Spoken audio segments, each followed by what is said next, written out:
తొలి దైవం, తొలి గురువు తల్లిదండ్రులు. మాతృభూమి రుణం తీర్చుకోవాలి.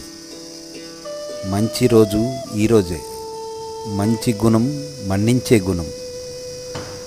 భయంకరమైన రోగం అత్యాశ.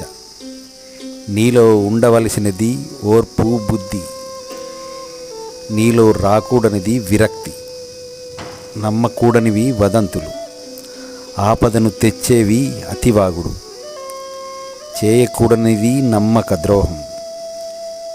వదలకూడనిది స్నేహం. వదిలివేయాల్సినది వాదన. చేయవలసినది సహాయం. గుర్తుంచుకోవలసినది నీకు చేసిన సహాయం. జై శ్రీరామ్. జై హింద్. జై భారత్.